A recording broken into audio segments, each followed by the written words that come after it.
अखिलेश का बोलना ही तो बड़ा उसका, देखिए उसका फादर बड़ा आरएसएस से बड़ा प्यार करता था, उनके जो फादर थे, इनके जो वालिद साहब थे कि मुलायम सिंह का पार्लियामेंट में ये कहना कि मैं दोबारा प्रधानमंत्री मोदी जी को देखना चाहता हूँ, और जितना मुस्लिम पिटेगा उसका फायदा बीजेपी को तो होना नहीं है। फिर कह रहा हूँ कि ये दोगलापन है ना, चाहे राहुल गांधी का भी वही दोगलापन है, इसका भी दोगलापन है। ये दोगलापन दलित मुस्लिमों को बहुत भारी पड़ रहा है।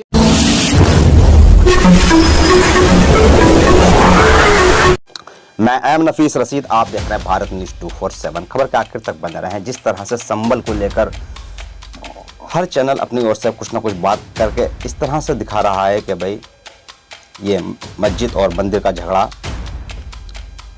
इस मुकाम पर पहुंच चुका है कि मुस्लिम और हिंदू के ही बीच का रह गया है। पर मैं अगर इसको उस नज़र से देखूं कि भाई ये मस्जिद का झगड़ा या मंदिर का झगड़ा आखिर सरकार या सरकार में रहने वाले लोग या वो राजनीतिक पार्टियां जो सत्ता में बनी हैं, साथ ही साथ जो विपक्ष में भी मौजूद हैं, वो कभी एक बार ये सोच पाई हैं कि इस झगड़े से कितने लोगों के रोजगार ख़त्म हो चुके हैं, खास करके संबल में, क्योंकि संबल जो है छोटे उद्योग के लिए जाना जाता है। मैं संबल नज़दीक का रहने वाला हूँ और बहुत ज़्यादा संबल के आसपास घूमता भी हूँ। संबल में भी बहुत सारी रिश्तेदारियाँ मौजूद हैं।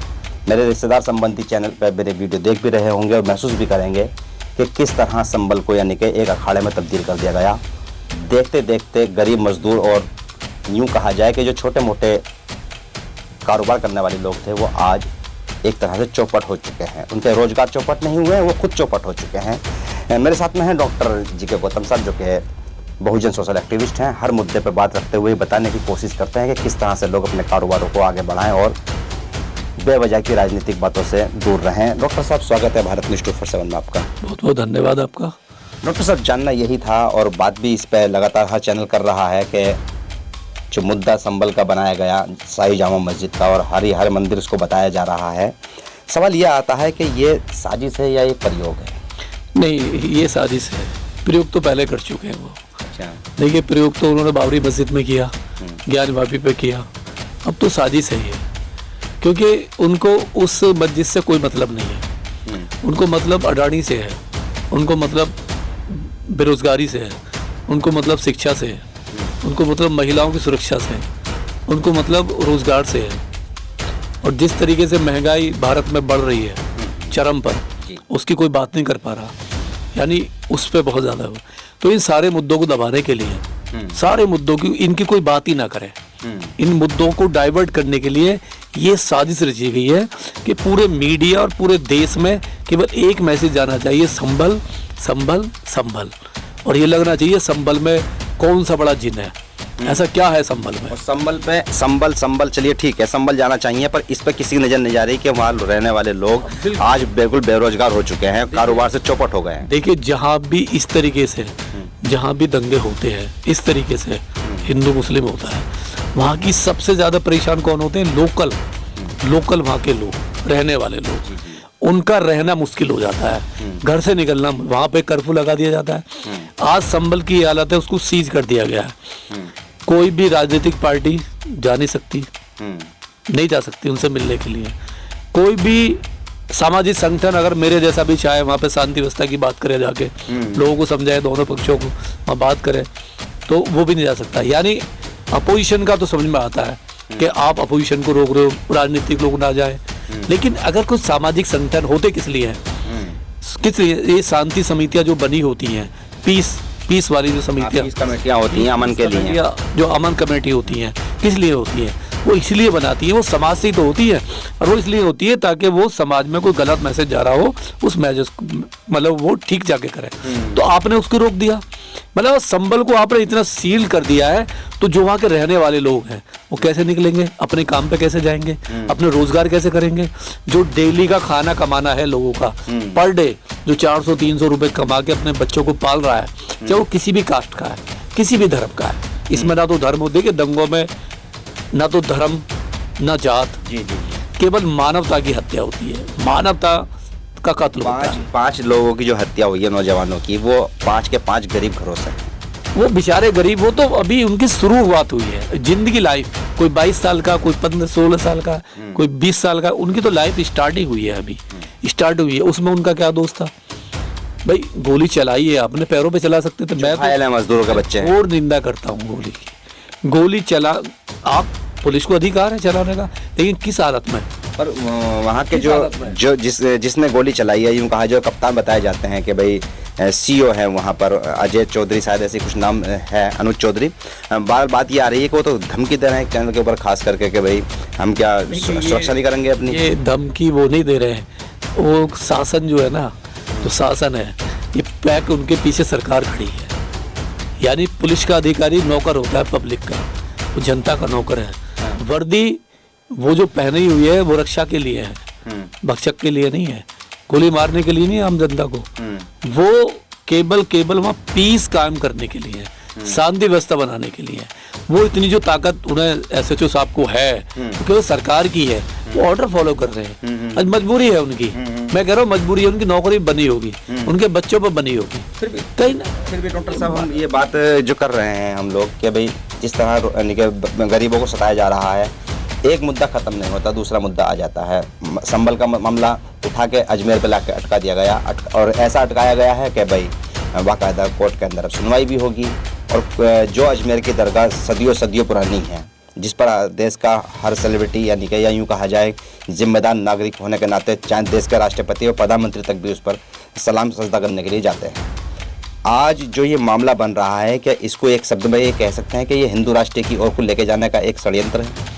बिल्कुल, देखिए बिल्कुल ये दिखा रहे हैं अभी, ये तो टेलर दिखा रहे हैं, ये तो टेलर है।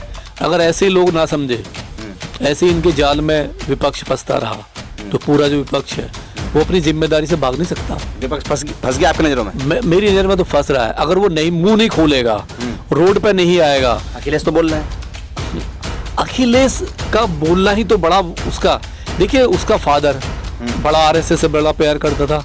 उनके जो फादर थे, इनके जो वालिद साहब थे, ठीक है, मुलायम सिंह का पार्लियामेंट में ये कहना कि मैं दोबारा प्रधानमंत्री मोदी जी को ही देखना चाहता हूँ और इनसे अच्छा प्रधानमंत्री कोई हो ही नहीं सकता। तो ये क्या इशारा है, क्या इशारा? आपने किसी को देखा है, किसी विपक्ष के लीडर को पार्लियामेंट में आपने देखा कभी बोलता हुआ? किसी हमने सुना है कि अटल बिहारी वाजपेयी की लोग तारीफ क्या करते थे, कांग्रेस क्या करते थे। करना अलग बात है, तारीफ करना अलग बात है, तारीफ करना दूसरी बात है। लेकिन मैं प्रधानमंत्री देखना चाहता हूँ। अगर कोई ये कहे, मुलायम सिंह ये कहे पीएम को कि मैं प्रधानमंत्री तुम्हें देखना चाहता हूँ, और प्रधानमंत्री क्या करा रहे हैं? प्रधानमंत्री क्या करा रहे हैं? वो तुम्हारी नेम प्लेट लगवा रहे हैं, नहीं, वो तुम्हारी मस्जिदों का सर्वे करवा रहे हैं, करवा रहे नहीं करवा रहे? तो ऐसा प्रधानमंत्री। और बेटा क्या कर रहा है? बेटा क्या कर रहा है? बेटा रात को जाके चाय पीता है योगी साहब के साथ में, फिर पीडीए बनाता है। जितना मुस्लिम यूपी में पिटेगा उतना फायदा किसको होगा? अच्छा बताइए, किसको फायदा होना है मुस्लिम के पिटने से? आप कहना चाहते हैं कि अखिलेश को फायदा होगा? डेफिनेट, वो तो मैं तो कोई प्रॉब्लम ही नहीं है। जितना मुस्लिम पिटेगा उसका फायदा बीजेपी को तो होना नहीं है, ये तो मानते हैं। का बोर्ड तो कैडर तैयार है, कांग्रेस को भी नहीं होना है, तो किसको होगा? तो इसका मतलब आप ये कहना चाह रहे हैं कि इसके पीछे सारा षड्यंत्र अखिलेश यादव का? कहीं ना कहीं साजिश जो निकलेगी, अखिलेश की साजिश हो सकती है। जिस तरीके से वो साइलेंस है मुद्दों पे, जिस तरीके से उसने अभी देखा होगा आपने कि अभी जो लोकसभा का इलेक्शन हुआ और एक हाथ में संविधान और एक हाथ में बाबा साहब का फोटो लेके वोट मांगा, पीडीए बनाया, और उसने कहा मैं दलित मुस्लिमों का बाबा साहब का हितैषी हूँ। और जिस तरीके से सुप्रीम कोर्ट का जजमेंट आता है डीवाई चंद्रचूड़ का, रिजर्वेशन के कोटे में कोटे का, क्रीमी लेयर का, और उसने स्वागत करा बाकायदे। धर्मेंद्र यादव कहता हम तो 20 साल से, उसका भाई जो सांसद है कि 20 साल से हमें वेट था, 20 साल से वेट था। तो आप क्या समझोगे इस चीज को? यानी जो सभी 341 धारा जो बाबा साहब देखे गए, जो बाबा साहब देखे गए, जो केवल सामाजिक पे था, आर्थिक पे था ही नहीं, आप उसको आर्थिक पे ले आए और आप उसमें ताली बजा रहे हो। आप ताली बजा रहे हो, यानी तो आप ओबीसी हो, आप ओबीसी, आप हार्डकोर हिंदू हो, आप हार्डकोर हिंदू हो, आप ओबीसी हो, यानी आप संविधान की हत्या कर रहे हो, संविधान को हाथ में लेके। तो ये कहाँ का? मैं फिर कह रहा हूँ कि ये दोगलापन है ना। चाहे राहुल गांधी का भी वही दोगलापन है, इसका भी दोगलापन है। ये दोगलापन दलित मुस्लिमों को बहुत भारी पड़ रहा है। यानी कि आप ये कहना चाह रहे हैं कि पूरा विपक्ष ही गलत है, यानी कि शाही जामा मस्जिद को लेकर, संभल को लेकर? नहीं, पूरा नहीं है, उसमें कुछ लोग हैं जो आवाज उठा रहे हैं, कुछ लोग हैं। आवाज तो अखिलेश भी उठा रहा है ना।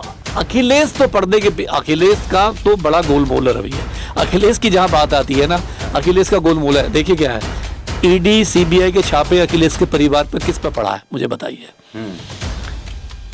घोटाले करे ना, जबरदस्त घोटाले किए, उसके चाचा ने किया, ठीक है, उसके भाइयों ने किया, बीवी ने, सब पे घोटाले का इल्जाम हो सकता है आपका? नहीं, मेरा तो अगर आप ईडी की वो कराएं, जांच कराएं तो सब पे निकलेंगे, लेकिन मुस्लिम ही फंसे वहां पे। आजम खान फंसे, आजम खान, दूसरे भी फंसे और भी फंसे, मुस्लिम भी फंसे, तो कहाँ थे वो? यात्रा क्यों नहीं निकाली बचाने की? साइकिल यात्रा पे क्यों नहीं निकला? आंदोलन क्यों नहीं चलाया ईडी पे मतलब ईडी के खिलाफ या बीजेपी के खिलाफ रोड पे क्यों नहीं आया? साइलेंस था ना, साइलेंस समर्थन दे रहा था। आजम खान की कब्र खोद दी गई, साइलेंस समर्थन दे रहा था। जिनके एनकाउंटर हुए यूपी के अंदर, जिन मुस्लिमों के एनकाउंटर हुए, साइलेंस समर्थन था। तो आप कैसे कह सकते हो कि मतलब उससे हम कहीं ना कहीं गड़बड़ है, कहीं ना कहीं ऐसा है जैसे इसका हाथ हो, कहीं ना कहीं हाथ है। और देखिए हमारे देश में कानून है, कानून है। जब देश में वर्सिप एक्ट बना, वर्सिप एक्ट, बाबरी मस्जिद ध्वस्त हुई, ठीक है, बाबरी मस्जिद ध्वस्त हुई, बाबरी मस्जिद में सुप्रीम कोर्ट में हल्फनामा दिया, सरकार को हल्फनामा दिया कार सेवक वालों ने, ठीक है, कि हम केवल वहां पे जाकर कुछ नहीं करेंगे, प्रे करेंगे, बस ताला खुलवा दीजिए, प्रे करेंगे, कुछ नहीं करेंगे, यही हल्फनामा दिया। लेकिन क्या ऐसा नहीं हुआ ना? बेईमानी हो गई, बेईमानी हुई, सुप्रीम कोर्ट को आके दिखाई, सरकार को आके दिखाई, तोड़ दिया। उसके बाद क्या हुआ? कितने दंगे हुए, कितने बच्चे शहीद हुए, आपने देखे, कितनी गोलियां चली। नहीं, आज भी लोगों की जमानत नहीं हुई है, आज भी मुकदमे चल रहे हैं उन पर। और उसके बाद में सरकार जो है 99 में वर्सिप एक्ट ले आई, ठीक है। जब वर्सिप एक्ट आ गया, और वर्सिप एक्ट में साफ साफ लिखा हुआ है कि 15 अगस्त 1947 के बाद में, आज़ादी के बाद, इस देश में, भारत में जो जहाँ पे जैसा है धार्मिक स्थल, चाहे माइनॉरिटी का है, चाहे वो SC ST का है, चाहे OBC का है, चाहे मस्जिद है, चाहे मंदिर है, चाहे गिरजाघर है, चाहे चर्च है, चाहे गुरुद्वारा है, वो उसी स्थिति में रहेगा, उसके साथ छेड़छाड़ नहीं होगी। फिर ये ज्ञानवापी में आपने कैसे सर्वे का ऑर्डर? बात अगर आप कर रहे हो तो वो तो वक्फ बोर्ड के लिए भी नहीं मान के राजी हैं, क्योंकि वक्फ बोर्ड की सारी संपत्तियां वक्फ बोर्ड और वर्सिप एक्ट थोड़ा अलग है। वक्फ बोर्ड वर्सिप एक्ट में अलग है। वर्सिप एक्ट पे एक कानून बहुत स्पेशल बना, बहुत स्पेशल बना, और उसको आप चैलेंज नहीं कर सकते क्योंकि वो सरकार ने बनाया, ठीक है। लेकिन जब ज्ञानवापी मामला आया, और ज्ञानवापी मामले को जब जिस तरीके से DY चंद्रचूड़ की बेंच ने ये कह के उसको डायलूट कर दिया कि नहीं, उसमें तो सर्वे करने को मने थोड़ी ना लिखा हुआ है। तो फिर भी अच्छी एक बात और भी है कि कई सारी वीडियो वायरल हुई संभल को लेकर, और बड़ा हफरा तफरी के अंदर सब कुछ हुआ। मीडिया ने जो दिखाया और जो बयान हुए हैं वहाँ के लोगों के, क्या इनको कोर्ट नहीं मानेगा? क्या ये सच्चाई को नहीं माना जाएगा कि भाई ये जो जितना भी घोलमाल हुआ है इस पर थोड़ा सा काम किया जाए? अब कोर्ट में ना कैसे विश्वास करोगे बताइए? आप सुप्रीम कोर्ट को देखिए, सुप्रीम कोर्ट ने जितने जजमेंट दिए हैं जब से सरकार आई है इनकी, ठीक है, या DY चंद्रचूड़ पे आप ले लीजिए, जो सबसे बड़ा ईमानदार शो करते थे अपने आप को, उन्होंने सरकार के फेवर वाले तो बहुत धड़ा दिए, सबको बचा गए, सबको बचा गए।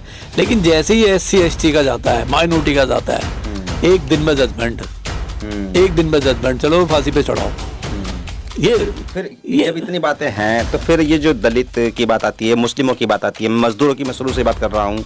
पूरी वीडियो शुरू मैंने इसी बात से की है कि कारोबार फट हो गए, एक तरीके से ठप हो गए, और पूरी तरह धज्जियाँ उड़ चुकी हैं संभल के लोगों की।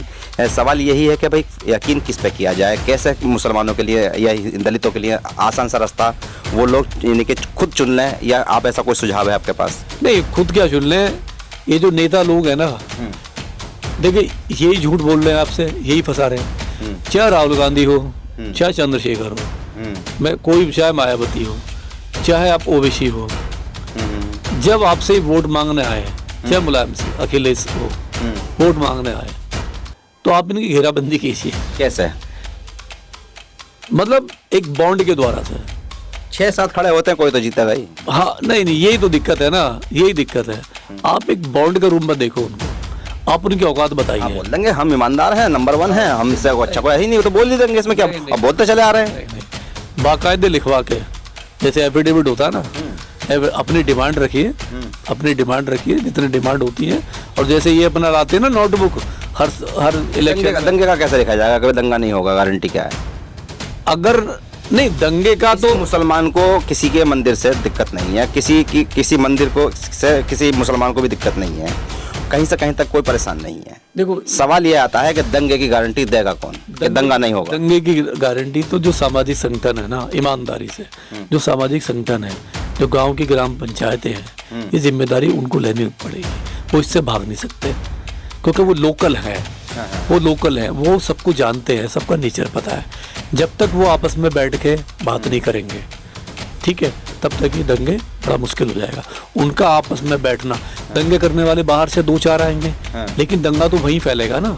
तो वहां पे अपने नौजवानों को समझाना, जो हमारे नौजवान जो बेरोजगार हैं, जो बेरोजगार नौजवान है, अगर हम उनको समझा पाए, हिंदू मुस्लिम मिलके, दलित जो भी है मिलके समझा पाए कि आपको दंगे में नहीं जाना है, ये आपका कोई मतलब नहीं है। और अगर दंगा कोई कॉल भी करता है तो आप लीडर के बच्चे लाओ ना, आप क्यों नहीं आते वहाँ पे?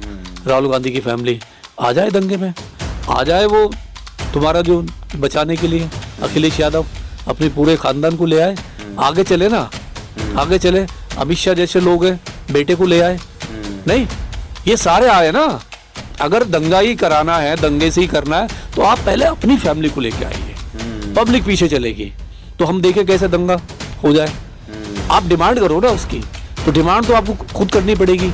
और मेरा तो मानना ये है कि भारत सरकार को ना, अब जो हमारे प्यारे मोदी साहब हैं, मैं बड़ा सैल्यूट करता हूँ मोदी साहब को। जब से आए ना तो भारत बिजी कर रखा है, ठीक है, सारे यूट्यूबरों को सबको बिजी कर रखा है, सब रोज नया मुद्दा।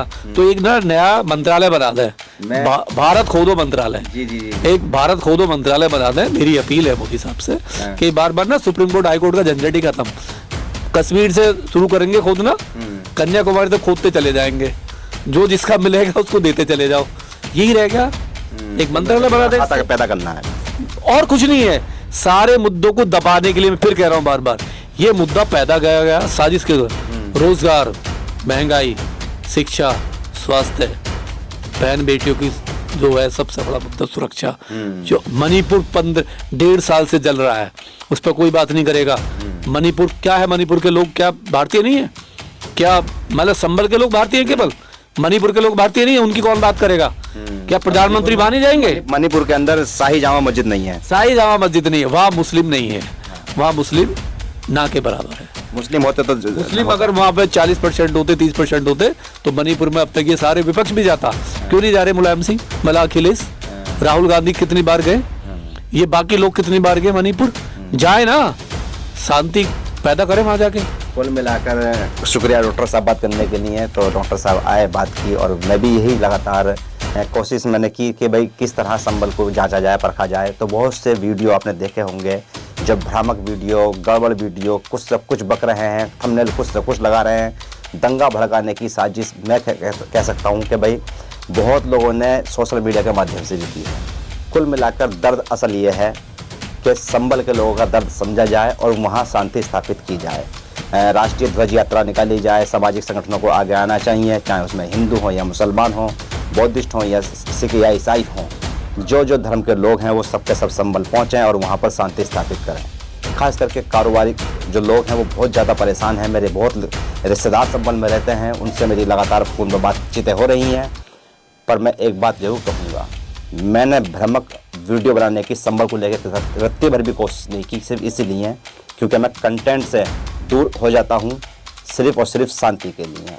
तो कुल मिला के मेरी आप लोगों से भी अपील है कि अपने कारोबार को बचाएं और संबल को शांत रहने की थोड़ी सी कोशिश कराएं। और संबल के लोगों को चाहिए कि ऐसे भ्रामक वीडियो व उल जलूल पोस्टों से भी दूर रहें, क्योंकि कारोबार आप लोगों को करना है, संबल आपका है और आपको संबल को लेकर चलना है, अपने परिवार के बच्चों को शिक्षित करना है। ये बहुत बड़ी जिम्मेदारियां संबल के लोगों के ऊपर हैं। मैं समझता हूं कि ये सब जब ही हो सकता है जब शांति होगी। मैं एम नफीस रशीद, आप देख रहे थे भारत न्यूज़ 247।